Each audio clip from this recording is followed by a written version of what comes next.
Bismillah ar-Rahman ar-Rahim, alhamdulillah, wa salatu salam wa rasulullah. We continue reading from Imam Al-Ghazali's Jawahir al-Quran wa Durar, the Jews the Quran spares. We have reached Surah Al-Mutaffifin. This surah, Imam Al-Ghazali did not choose anything from it, no pairs, but nevertheless, as we have done before, we will continue reading. And the Mutaffifin, it's those who defraud, those who cheat with weights and measures. That's the meaning of the title of the surah. And Ibn Abbas, it has been narrated that radiallahu anhuma, he said that when the Prophet ﷺ went to Medina, this is about the hijrah, the people of Medina, meaning that those in the market, and one can give more details about those in the market, you can check out for yourself. For the Prophet ﷺ established not only fair new norms, just moral, ethical, but he established a whole new market, an alternative. So he found them كانوا من أخبث الناس كيلا. They were the worst of people in terms of the way they weigh the products, and practically their double standard. If they weigh for themselves when they buy as merchants, that's one measurement, but when they sell people, that's a different measurement. We read inshallah and comment as much as possible. أعوذ بالله السميع العليم من الشيطان الرجيم. بسم الله الرحمن الرحيم. ويل للمطففين. Woe to the defrauders. الذين إذا اكتالوا على الناس يستوفون. Those who take full measure when they buy from people. وإذا كالوهم أو وزنوهم يخسرون. But give less when they measure or weigh for buyers. ألا يظن أولئك أنهم مبعوثون. Do such people not think that they will be resurrected? ليوم عظيم, for a tremendous day. يوم يقوم الناس لرب العالمين, the day all people will stand before the Lord of all worlds. So those who cheat in business, and different peoples, all prophets called their respective people to worship Allah subhanahu wa ta'ala. أن اعبدوا الله ما لكم من إله غيره. All of them, you'll find it in the Qur'an. And sometimes they address specific social, political ills other than the problem of pagan, polytheistic, of course, religions. So the prophets might address, and this Shu'aib in the Quran has been mentioned as when he was sent to his people, to Midian, who used to cheat. Yes. So here, an example of Prophet Shu'aib who addressed his people. So the call to be monotheist, but at the same time, he addressed their moral, their major moral problem. The major moral problem of the people of Lut alayhi salam, homosexuality. The major problem of the people of Shu'aib alayhi salam, it was cheating in ways and measures. The thing that is mentioned here in Surah Al-Mutaffifin. And the reminder that they will be resurrected, that there will be a day of judgment, a great day, a tremendous day. It's a warning, and it's inevitable, and there's no, people cannot escape this. They are going to be held accountable. This is why today when we call for fair trade, it's because there are those who are unfair. كلا إن كتاب الفجار لفي سجين.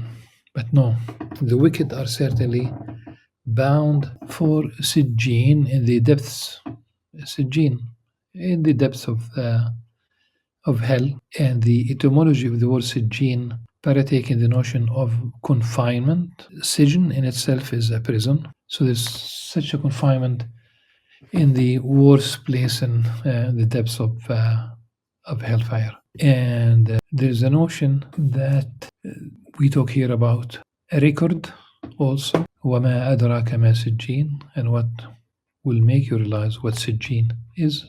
كِتَابٌ مَرْقُومٌ. It has been mentioned كَالرَّقِمِ فِي الثَّوْبِ, the way you have certain patterns in a dress on fabric that will not be wiped, omitted, deleted, that records their evil deeds.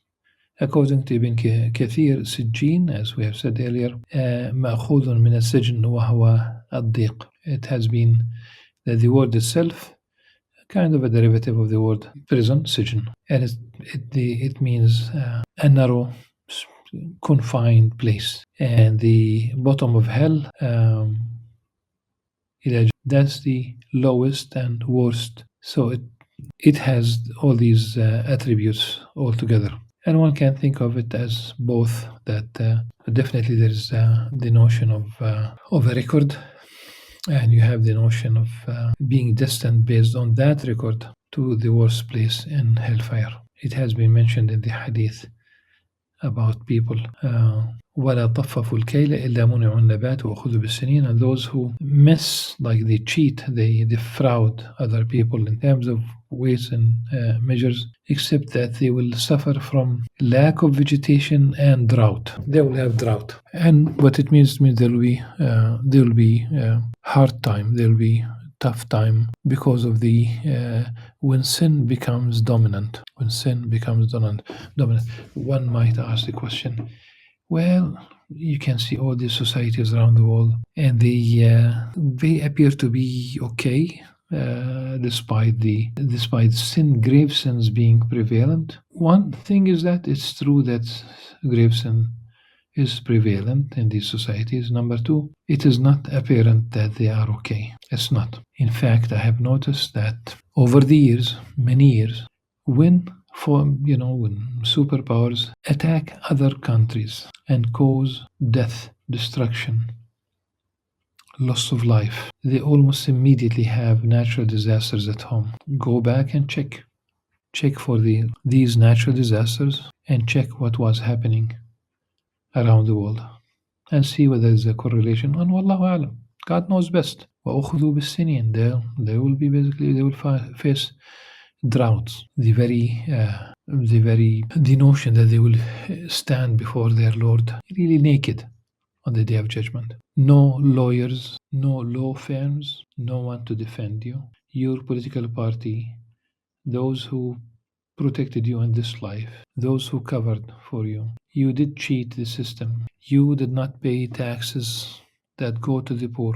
You manipulated the, things in your own favor. All this in this life, yes, you can do that, but you'll be held accountable on the day of judgment. A day that is really going to be very tough on those people. We ask Allah subhanahu wa ta'ala to forgive us. For all the children of Adam are sinners. The best of sinners are the repenters. وَيْلٌ يَوْمَئِذٍ لِلْمُكَذِّبِينَ. Woe on that day, the day of judgment, to the deniers. The deniers, they deny, they do not believe, they did not believe. They mocked the very idea of resurrection. الذين يكذبون بيوم الدين, those who deny judgment day. وما يكذب به إلا كل معتد أثيم. None would deny it except every evil-doing transgressor. إذا تتلى عليه آياتنا قال أساطير الأولين. Whenever our revelations are recited to them, they say ancient fables, asatir, myth. Just to give an example, the oldest known epic is the Epic of Gilgamesh. Talk about Mesopotamia, almost 5,000 years ago, 2,500 BC, and there is mention. You might highlight the search for eternal life. You might highlight the meaning of friendship. But there's a story of the flood there. Those who do not want to believe, they say that the author of the Torah picked up the story of the flood from the Epic of Gilgamesh and inserted it somehow into, in the Torah. There's no revelation, there's no prophethood, there's no God, there's simply asatir al-awwalin, ancient fables. And later on they said that the author of the Qur'an, again they say that there's no author, there's no prophet, there's no revelation. The author of the Qur'an, meaning someone who picked up the story of the flood from the Old Testament, from the Torah as is today, despite suffering from the vagaries of transmission, but there is still a story, and that whoever did that, inserted it into the Quran. Here's basically the issue. There is a revelation, and the challenge is today. I would pose this challenge, and you can find on your own. Go and check every single story that has been mentioned both in the Quran and in the Torah, as is the Old Testament, if you will. And you'll find that no story is identical, absolutely. And what else? All the prophets of the Quran are infallible, and none of them committed a grave sin.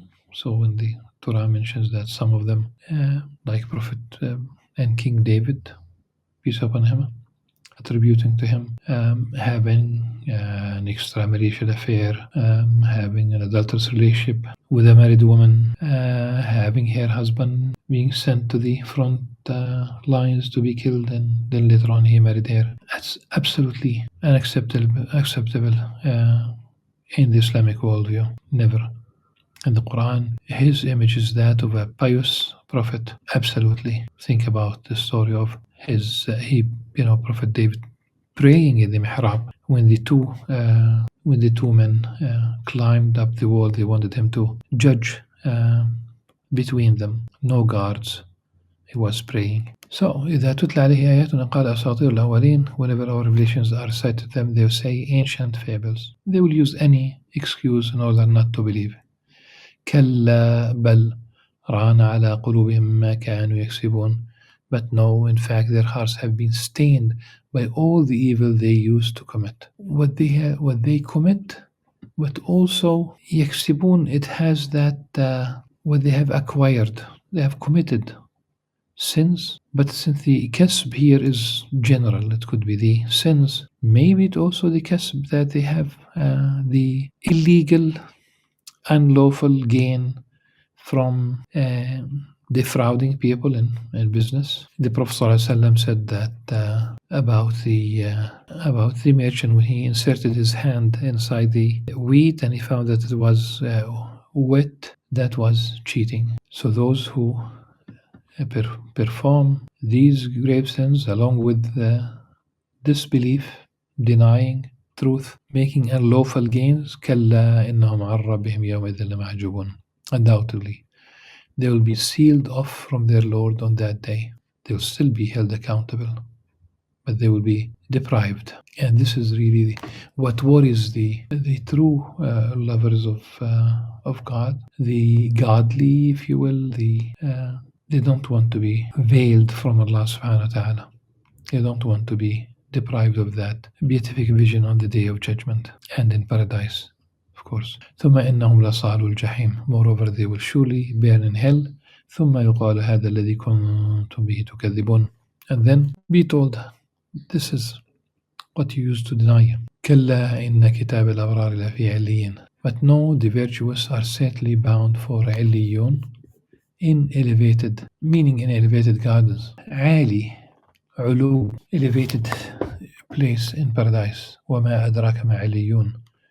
And what will make you realize what عليون is? A fate already sealed, كتاب مرقوم. Compare this to what we have read about the fujjar, about the criminals, the wicked, the deniers. Verse 7, كلا إن كتاب الفجار لفي سجين وما أدراك ما سجين كتاب مرقوم.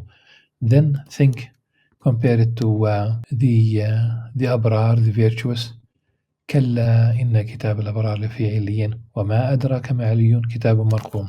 You can see the symmetry there, but one is about the fate of the wicked, and here it's about the fate of the believers, the virtuous.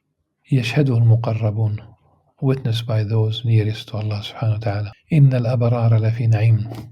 Surely the virtuous will be in bliss, eternal bliss in paradise. على الأرائك ينظرون, seated on canopied couches, gazing around. تعرف وجوههم نظرة النعيم. You recognize on their faces the glow of delight of this bliss, making it. You have just made it. You have just realized that you have been accepted. This is success. يسقون من رحيق مختوم. Just think about, we can give so many examples. People who, the moment they graduate and they get their degree, you know how their faces glow. Of course, it's only a moment, and they still have to work hard in this life. An athlete that crosses the finish line, a gold medalist. In general, when you finish a project, when you their face glows. Of course, it's different, but simply to bring it closer home, the very idea of a face that glows with delight, with bliss. يسقون من رحيق مختوم. They will be given a drink of sealed pure wine. I remember when we speak about wine. In paradise, there's no intoxication, no hangover. All the things that people suffer from in this life, it does not exist in paradise. Only the enjoyment. ختامه مسك, whose last sip will smell like musk. وفي ذلك فليتنافس المتنافسون. So let whoever aspires to this strive diligently. ومزاجه من تسنيم.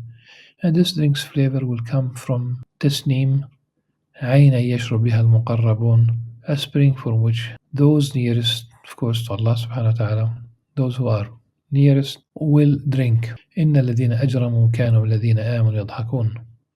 Indeed, the wicked used to laugh at the believers in this life. وإذا مروا بهم يتغامزون, wink to one another whenever they pass by.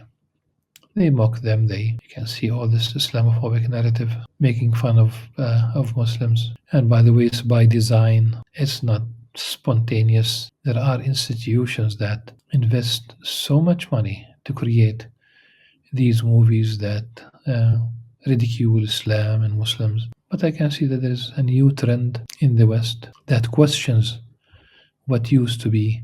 They realize right now Islam is not the enemy. Muslims are not the enemy. SubhanAllah. Without fakihin and muse over those exploits upon returning to their own people.